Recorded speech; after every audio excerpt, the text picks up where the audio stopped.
Esse é o Ancapsu e nós vamos falar agora do medo palpável que percorre os corredores do STF e da imprensa nacional, meu amigo. Como diz o Gilmar Mendes aqui não tem nenhum medo, não. Ninguém tá com medo aqui, não. Não estamos com medo, eu juro que não estamos com medo, né? Quase tremendo igual uma vara verde. Por que vai falar uma coisa dessa se não tá com medo? É lógico que tá com medo, né? O pior desse pessoal, eu já falei pra vocês, o pior deles não é eles em si. Eles vão bater no peito dizendo, não, que a gente vai continuar lutando e não sei o que lá e coisa e tal. O problema é o pessoal que está embaixo, é o que eu falo para você, já tem um monte de gente começando a vazar, até a imprensa, se você reparar, depois que teve aquele episódio ontem absurdo do Alexandre de Moraes ameaçando prender o Aldo Rebelo, o que já mostra um descontrole do Alexandre de Moraes, ou seja, esse pessoal está nervoso, eles estão preocupados, estão com medo, né? Já revela o pessoal da imprensa já começou a mudar o tom das coisas, já falando, não, que era um plano que talvez pudesse ser um plano de golpe, não sei o que lá. Ou seja, o pessoal já começou a mudar o discurso todo, porque o problema maior desse pessoal é esse. Esse avanço que o pessoal do STF estava fazendo não tinha oposição nenhuma até aqui. Agora tem oposição. Agora o pessoal está se perguntando de que lado vai ganhar essa história.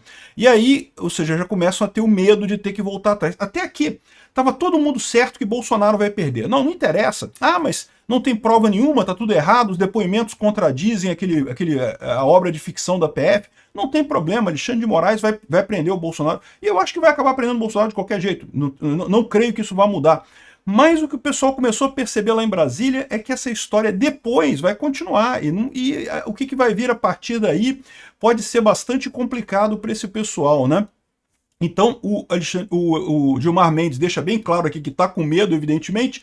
A gente vai ver aqui alguns jornais, o pessoal começando a mudar o tom, falando diferente, acusando, criticando Alexandre de Moraes. O Guga Chakra criticou Alexandre de Moraes com o negócio lá do Alan dos Santos, uma coisa que eu já falei aqui no programa, né? Pô, pra que perseguir o Alan dos Santos lá nos Estados Unidos? Que lógica que tem isso, né? Teve outros casos aqui também. Vamos falar sobre isso, sobre o medo que esse pessoal tem e o que pode acontecer. Porque estão ameaçando agora prender o Eduardo Bolsonaro.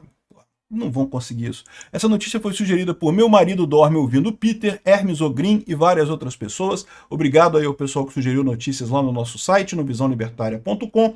E obrigado a você que está assistindo o nosso vídeo. Se você gosta do nosso conteúdo, por favor, deixe o seu like, se inscreva aqui no canal, né?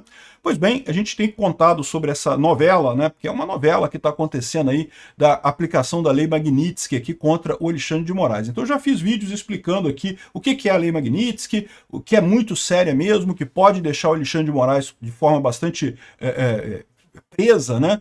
Agora, também já expliquei que os Estados Unidos vai fazer isso de forma gradual, espera-se, a expectativa do Eduardo Bolsonaro é que em algumas semanas saia essa sanção contra o Alexandre de Moraes, mas a sanção vai sair contra o Alexandre de Moraes e com a previsão de depois escalar para outras figuras dentro do governo Lula, outros ministros do STF e até para esposas de ministros do STF ou escritórios de advocacia. Então, ou seja, a coisa vai seguir, vai ser devagar, não vai ser uma coisa rápida, porque o objetivo do governo americano é fazer o STF mudar de rumo. Não é punir ninguém, ninguém quer punir ninguém. A questão é que o STF claramente está abusando do poder dele e está precisando de algum convencimento, né? A gente já falou também sobre a questão de que o Lula está contando com o Macron para fazer uma frente contra o Trump. E eu não sei se ele já percebeu que o Macron não está conseguindo se manter nem lá na França direito, quanto mais fazer uma frente contra o Trump, né? Enfim, vamos ver o que evoluiu de ontem para hoje nessa história. Se você quiser mais detalhes sobre o que aconteceu no passado, dá uma olhada nos vídeos aqui dessa playlist de direito estatal que tem aqui no canal, que eu conto exatamente essa história da Lei Magnitsky aqui nos últimos dias, né? Então tá aqui, o Gilmar Mendes falando aqui que não há nenhum medo. O Gilmar Mendes foi o cara escalado, segundo diz a imprensa, escalado para falar em nome dos ministros do STF. Os outros ministros não vão falar nada, só o Gilmar Mendes vai falar, o que é uma coisa curiosa, né? Porque é o que eu falo para vocês, na verdade o Gilmar Mendes é quem tem mais a perder com essa história. Todos os ministros do STF têm muito dinheiro, mas o Gilmar Mendes tem o IDP, que é o Instituto de Direito, não sei o que lá, não sei o que lá, que é um instituto que tem lá em Portugal. E aí ele perde, meu amigo. O Gilmar Mendes é quem tem mais a perder com essa história toda, né? Ele é o mais prejudicado. É por isso que ele está falando.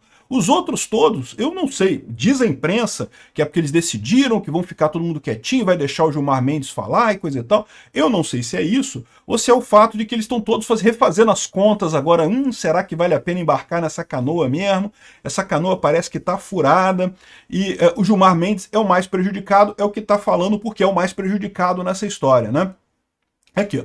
Sob a imposição de sanções amorais, o Mendes diz que é direto. É um absurdo, mas absurdos acontecem. Aqui não tem medo nenhum, ninguém tá com medo aqui, né? Enquanto é com Moraes, eu tenho certeza. O Gilmar Mendes, o problema é quando chegar em você, né? Aí você fica com medo, não é mesmo? Pra que falar que não tem medo nessa história, né? Por outro lado, o governo Lula já tá apavorado, completamente apavorado. Porque, de novo, o que a gente está vivendo no Brasil é uma coligação PT-STF. Tá todo mundo vendo claramente que o STF descondenou o condenado, botou o idiota lá sentado na cadeira de presidência. Ninguém no PT tem dúvida alguma que caindo o STF, cai o PT também. Então o pessoal do PT está apavorado com essa história. Que petistas adicionam a PGR e cobram a prisão do Eduardo Bolsonaro. Eu acho muito engraçado isso. Vocês lembram em 2024, quando teve a briga do Alexandre de Moraes, que o Alexandre de Moraes botou o Elon Musk na lista lá num dos inquéritos aqui do Brasil, do golpe, coisa e tal, e aí teve página da esquerda falando, não porque o FBI vai realizar ações contra o Elon Musk nos Estados Unidos, a mando do Alexandre de Moraes, o pessoal viajando, cara, mas umas viagens, cara, que eu sinceramente, chega a dar pena do pessoal, né? Teve uma notícia dessa, acho que foi a Choquei que falou isso, né? Não porque a cooperação entre a Polícia Federal e o FBI vai fazer operações contra o Elon Musk. Meu amigo, o FBI não está nem extraditando Alan dos Santos, porque justamente está vendo que esse processo aqui no Brasil é totalmente falho, é perseguição pura, não tem nada de processo judicial aqui no Brasil. Que dirá fazer ação nos Estados Unidos contra o Elon Musk? Que dirá prender o Eduardo Bolsonaro? Porra, para com isso, pô, que história é essa de prender o Eduardo Bolsonaro? Não porque interferência, não sei o que lá, colaborar com políticos dos Estados Unidos, e é proibido isso? Os próprios petistas viajaram para a Europa várias vezes pedindo apoio de políticos da Europa também, é que não conseguiram esse apoio porque o caso deles era um caso que não despertava comoção, né? O Lula era efetivamente um corrupto, né? Quando teve a perseguição ao Lula, teve um monte de deputado petista indo lá na Europa chorar lá para os deputados lá da esquerda europeia, ai, protege Lula, briga com o Brasil para tirar Lula da cadeia, e ninguém fez nada. Por quê? Porra, porque todo mundo viu que o Lula é corrupto mesmo, cacete. O Lula roubou pra cacete, a questão lá da Petrobras, aliás, nem o STF discutiu isso, né? Eles anularam o processo com base em tecnicalidade, né? Mas nem discutiram isso. O Lula, claro que é corrupto mesmo. Diferente do caso do Bolsonaro, em que está havendo claramente uma perseguição. Todo mundo está vendo que é uma perseguição aberta contra o Bolsonaro, isso daqui. E detalhe, como o pessoal bem lembra aqui, ó, que o mero fato do Randolfo Rodrigues pedir isso daí, já explicita o caráter de perseguição que está havendo no Brasil. Que história é essa? Desde quando é proibido um deputado brasileiro pedir ajuda a um governo estrangeiro quando vê um absurdo aqui no Brasil? A verdade é necessário isso, é importante isso, né?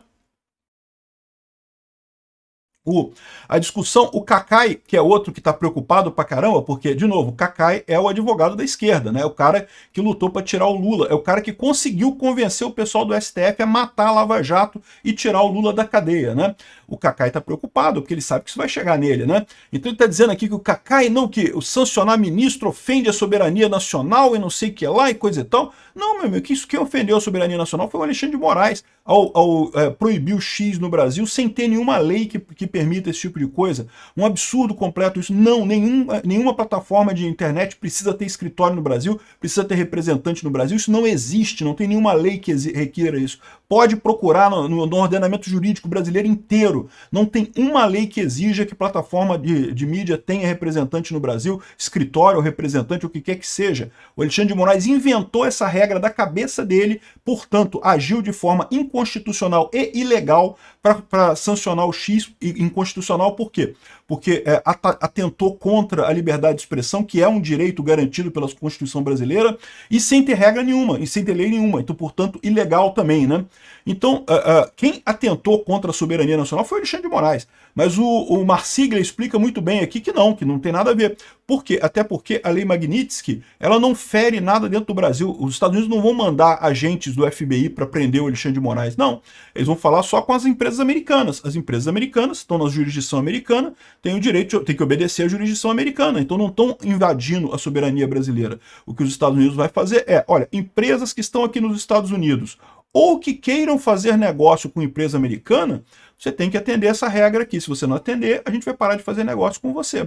E aí pronto, é simples assim, ninguém está sendo obrigado a fazer nada. Ah, mas aí o Bradesco, por exemplo, o Itaú, não, o Bradesco e Itaú pode decidir, ele pode escolher atender o Alexandre de Moraes ou atender todo o mercado americano, né? O que vai ser melhor para o Bradesco e para o Itaú é uma questão lá dos bancos decidirem aqui no Brasil o que vão fazer, né?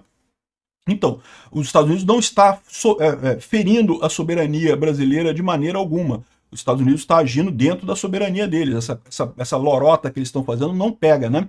Aí tem aquele papo de que eles falaram não, que vai gerar uma comoção com o público brasileiro ficando do lado do Alexandre de Moraes. Aí eles apresentaram essa pesquisa aqui, ó. Pesquisa mostra que 55% dos brasileiros desaprovam o governo Trump. Então tá vendo? O brasileiro vai ficar do lado do Alexandre de Moraes e contra o Trump. Eles só esqueceram de mostrar essa pesquisa aqui que 70% desaprova o STF. Aqui a aprovação caiu para 27%, ou seja, 73% dos brasileiros desaprovam o STF. Então, ou seja, meu amigo, eu não sei não, tá? Você tá achando que o pessoal vai ficar do lado do Alexandre de Moraes? Eu não sei não. Os dois lados, é verdade. Eu também sou crítico do Trump, também tenho criticado o Trump, mas nesse caso, o Trump tá 100% certo, pô. Isso é outra coisa que esse pessoal erra, né? Aliás, eles estão acostumados com esse tipo de coisa de apoiar. Aliás, muitos brasileiros têm essa coisa, de apoiar pessoas e não ideias, né? Eu apoio várias ideias do Trump, outras eu desaprovo, né? Aprovar a pessoa é irrelevante, pô. A pessoa existe, a pessoa é aquilo ali. O que é importante são as ideias dela, né? E aqui o pessoal tá com essa que não, que vão ficar do lado do Alexandre de Moraes. E não, o povo brasileiro, depois daquele evento da Débora Rodrigues, lá da moça que escreveu o batom lá na estátua, tá todo mundo vendo que é um absurdo essa ação do entre aspas, golpe, né? Então, as pesquisas aqui mostram a notícia ruim para o STF nessa história. E até o pessoal da imprensa já começou a dar uma mudança de tom que é sensível, tá? Vários quadros você começa a ver o pessoal usando outros termos e não sei o que lá. E né, a crítica com relação ao caso lá do Aldo Rebelo de ontem, que a gente falou no vídeo também, que claramente mostra um Alexandre de Moraes descontrolado, ele está perdendo o controle, ele está nervoso, né? Ao contrário do que diz o Gilmar Mendes, é que ele está nervoso, o pessoal já começa a ter uma mudança de postura. Por quê? Porque é o que eu falo para vocês, até aqui o pessoal do STF estava se achando o Deus do Olimpo. Não, nós somos aqui o Deus Sol. A gente manda e tem que obedecer, e não vai ter ninguém para falar nada diferente da gente aqui. Só que agora o pessoal já começou a ver que, olha, não sei não, esse jogo começa a estar empatado aí nessa história. E, de novo, o que vai acontecer fatalmente é que em 2026, do jeito que tem essa perseguição absurda contra a direita vai ganhar as eleições, vai indicar 3 ministros do STF, se conseguir fazer um Senado bacana, e eu vou fazer um vídeo daqui a pouquinho sobre o Senado, porque esse pessoal está entendendo errado a questão do Senado aqui em 2026, mas se conseguir fazer um bom Senado, ainda consegue tirar mais um, com impeachment, e aí, meu amigo, a gente vai ter uma maioria de ministros da direita no STF antes de 2030. Ou seja, muito em breve, esse pessoal todo aqui que está comemorando lá com o STF, não, que isso daí é STF, tem que fazer isso mesmo e coisa e tal, esse pessoal todo vai estar do outro lado dessa coisa. Vamos ver se eles vão gostar de estar do outro lado da perseguição. Vamos ver como é que vai ser isso daqui. Eu não espero que o STF de direita persiga a esquerda. Agora, o que eu acho que eles têm que fazer é retomar o caso da Lava Jato, porque é um absurdo. Olha o caso do roubo dos aposentados no INSS. É evidente que teve conluio entre o sindicato do irmão do Lula e o irmão do Lula e o Lula nessa história toda. Ou seja, o Lula tem que pegar cadeia por isso, não tem como evitar esse tipo de coisa. Ao contrário do Bolsonaro, que claramente é perseguição, que não tem porcaria de golpe nenhum, no caso do Lula, a corrupção é real, ela existe. E o Lula tem que pagar por isso.